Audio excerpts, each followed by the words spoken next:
जय हिंद। देखिए, आज अजीब से मन से बात करना पड़ रहा है। बड़ी दुखद खबर के साथ अचानक से सब चीज चल रहा था। कहीं कुछ कुछ लोगों से कॉल आने लगा कि सर आप न्यूज़ देखिए, या फिर ऐसे ऐसे घटना हुई है कि रोशन सर के भाई की नेपाल में संदिग्ध स्थिति में डेथ हो गई। तो हमें कुछ देर के लिए विश्वास ही नहीं हुआ। हमको लगा कि ऐसे बोल रहा है सब। आजकल एक न्यूज वगैरह के चक्कर में हमको लगता है ऐसा, तो हम डांटे भी, तुम लोग को ये सब नहीं समझ में आता है, कुछ से कुछ बोलते रहता है। तो कुछ पल के लिए विश्वास नहीं हुआ कि ऐसे कैसे हो सकता है। फिर धीरे धीरे कुछ लोग न्यूज भेजने लगे, फिर न्यूज पे देखे। जब न्यूज देखे ना तो पैर के नीचे से जमीन खसक गया। एक समय एक कैसा अजीब करवट ले रहा है, किस दौर में, किस स्थिति में समय चला गया है, आखिर ऐसे कैसे हो गया। एक बार आप इसको न्यूज को पहले देखिए। उसको कोई कुछ नहीं किया गया है। इससे पहले मतलब सही से सो नहीं रहा था 5-7 दिन से। उसको थोड़ा सा जो है सेक्रेटरी प्रॉब्लम था, जो जिसका वो दवाई खाता था। ज्ञान बिंदु कोचिंग संस्थान के डायरेक्टर रोशन आनंद के भाई प्रिंस यादव की संदिग्ध स्थिति में मौत हो गई। वहीं उनके मौत के मामले में अब एक बड़ा खुलासा हुआ है। प्रिंस यादव के साथ नेपाल गए उनके दोस्तों ने बड़ा खुलासा करते हुए बयान दिया। सुनिए, प्रिंस यादव के साथ नेपाल गए उनके दोस्तों ने उनकी मौत को लेकर क्या कुछ बताया। हम प्रिंस का दोस्त हैं। प्रिंस का पहले से दवाई चलता था मेंटल का, उसको 2 बार अटैक आ चुका था। उसको कोई कुछ नहीं किया गया है। इससे पहले मतलब सही से सो नहीं रहा था 5-7 दिन से। तो 2-3 दिन से वो दवाई स्टार्ट किया, तो 2-3 दिन से मतलब पर्याप्त मात्रा में सोने लगा। कल भी देखे सो रहा है, बोले अब तो रिलैक्स हो गया। मछली जिसको जो सो गया तो उसको मेंटल ऑटोमेटिक शांत हो जाता है। तो हम लोग सोचे कि अब सो रहा है। उसके बाद मतलब शाम में मतलब हम लोग बाहर निकले। एक मतलब मेरे साथ में जो है ललतो उर्फ परजेश जो है, उसको वहाँ पे छोड़ के गए। तो वो आके मतलब पर्याप्त मात्रा में सो रहा था। धीरे धीरे हुआ क्या, लंबा मतलब सांस लेने लगा, लंबा सांस लेने लगा। तो उसके बाद वो हमको कॉल किया, हम लोग को, तो तुरंत हम वहाँ आए। मतलब हम जितना भी थे साथी उसको तो एम्बुलेंस मंगवाए। एम्बुलेंस न्यूरो हॉस्पिटल लेकर आए, समझे। तो वही उसी एक क्रम में उसका डेथ हो गया। कोई मारा क्या? नहीं, कोई नहीं। हम लोग बहुत करीबी दोस्त हैं। हम लोग क्यों जो करेंगे उसको। कोई दूसरा ही कोई मारा? नहीं, कोई नहीं। उसको पहले से दवाई चलता था। हम लोग जो है 3 तारीख को प्रिंस के साथ यहाँ नेपाल आए हुए थे और नेपाल में अलग अलग होटल में रह रहे थे। इस घटना के रात में अचानक क्या हुआ कि हम लोग 6 बजे का प्रिंस खाना वाना खा करके अच्छा से सो गया था दवाई खा करके। उसको थोड़ा सा जो है सेक्रेटरी प्रॉब्लम था, जो जिसका वो दवाई खाता था। घटना के दिन हम लोग जो है यानी कि यहाँ इनरवा घूमने के लिए थोड़ा सा चल गए थे, क्योंकि वो सोता था। तो हम लोग सोचे तब तो घूम आते थोड़ा देर। वो पूरा सामान ही था। और यानी जब हम लोग घूम के आए, जब घूमने गए तो वहाँ फोन आया कि ऐसे इसका तबीयत खराब हो चुका है। तो जब तक हम लोग आए तब तक एम्बुलेंस में बिठा करके हॉस्पिटल ले गए। तो हॉस्पिटल में प्रयास किया बचाने का, लेकिन बचाया नहीं जा सका। उसको हम लोगों में से किसी के द्वारा मारपीट नहीं किया गया है, न ही किसी अन्य व्यक्ति के द्वारा मारपीट किया गया है। कोई मारा नहीं है। वो जो है बीमारी का मतलब सेक्रेटरीज का बहुत समय दवाई खा रहा था, उसी के कारण मरा है। पटना के ज्ञान बिंदु कोचिंग संचालक रोशन आनंद के भाई प्रिंस यादव की नेपाल के विराट नगर में हुई मौत को लेकर नेपाल पुलिस की जांच में बड़ा खुलासा सामने आया। शुरुआती जांच में ये बात सामने आई कि प्रिंस यादव मिर्गी की दवा का सेवन करते थे और उनके कमरे से ऐसी दवाएं भी बरामद हुई। नेपाल पुलिस के अनुसार प्रिंस यादव अपने कुछ दोस्तों के साथ विराट नगर के एक होटल में ठहरे हुए थे। पूछताछ में उनके दोस्तों ने बताया कि प्रिंस कई दिनों से ठीक से सो नहीं रहे थे और उन्हें लगातार नींद नहीं आने की समस्या थी। बताया जा रहा है कि दवा शुरू करने के बाद ही उन्हें नींद आने लगी थी। जांच के दौरान पुलिस को प्रिंस यादव के कमरे से एपिलेप्सी की दवा मिली है। पुलिस अब ये पता लगाने की कोशिश कर रही है कि वो किस बीमारी का इलाज करा रहे थे और दवा का सेवन डॉक्टर की सलाह पर कर रहे थे या नहीं। पुलिस इस पहलू को भी खंगाल रही है कि दवा, नींद की कमी और शराब के सेवन का उनके स्वास्थ्य पर क्या असर पड़ा। होटल में मौजूद दोस्तों के मुताबिक शनिवार रात प्रिंस यादव की तबीयत अचानक बिगड़ गई। इसके बाद उन्हें तत्काल अस्पताल ले जाया गया, जहां इलाज के दौरान डॉक्टरों ने उन्हें मृत घोषित कर दिया। शुरुआती तौर पर अत्यधिक शराब सेवन की बात सामने आई थी। नेपाल पुलिस ने साफ किया है कि मौत की असली वजह का पता पोस्टमार्टम रिपोर्ट आने के बाद ही चलेगा।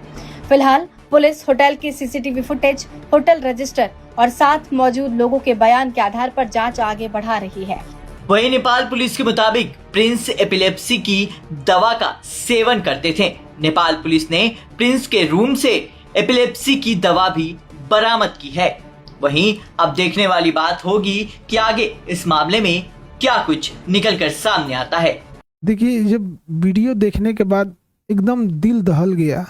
किसी परिवार के लिए इससे कठिन दौर क्या आ सकता है। भगवान इस कठिन दौर से निकलने के लिए उनको सहन शक्ति दे। इतनी भयानक स्थिति और इतनी कठोर स्थिति में वो कैसे निकल पाएंगे लोग। इस घटना के बाद पता नहीं कैसे परिवार सहन करेगा इसको। इस कठिन दौर में हमारी संवेदना परिवार के साथ है। जब कभी आदमी ऐसी खबर सुनता है तो दिल बैठ जाता है। किसी के परिवार के साथ ऐसा ना हो, दुश्मन के परिवार के साथ भी ऐसा ना हो। हमारी पूरी संवेदना है परिवार के साथ। हमसे जो संभव हो सकेगा, हम अभी परिवार किसी बात करने की स्थिति में नहीं होगा। हम इस चीज को समझ सकते हैं कि किसी के साथ ऐसा ना हो, लेकिन हमसे जो प्रयास होगा, हमसे जो कहेंगे लोग, हम वो हर संभव मदद करने को तैयार हैं, चाहे जो कुछ वो कहेंगे। इसमें सबसे जरूरी बात क्या है कि जो मीडिया को काफी संवेदनशील होने की जरूरत है। जो ऑथेंटिक न्यूज है वही चलाएं।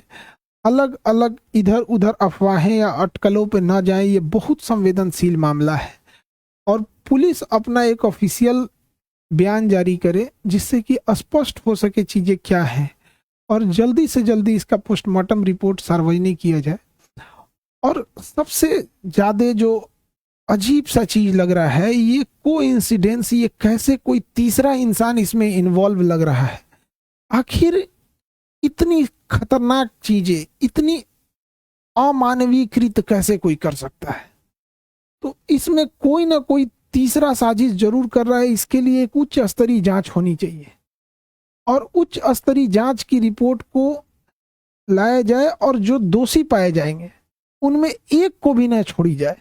फांसी से नीचे इनकी कोई सजा नहीं होनी चाहिए। आखिर ऐसा किसने, अगर किसी ने इसमें इन्वॉल्व है तो। अभी न्यूज में पता चल रहा है कि अलग अलग न्यूज अलग अलग चला रहे हैं। कृपया करके न्यूज वालों से भी हाथ जोड़कर विनती है। कोई कहता है कि मिर्गी की दवा खाई, एक दूसरा न्यूज देखो तो कोई कह रहा है कि शराब, कोई अलग न्यूज दिखा रहा है, कोई कुछ न्यूज दिखा रहा है।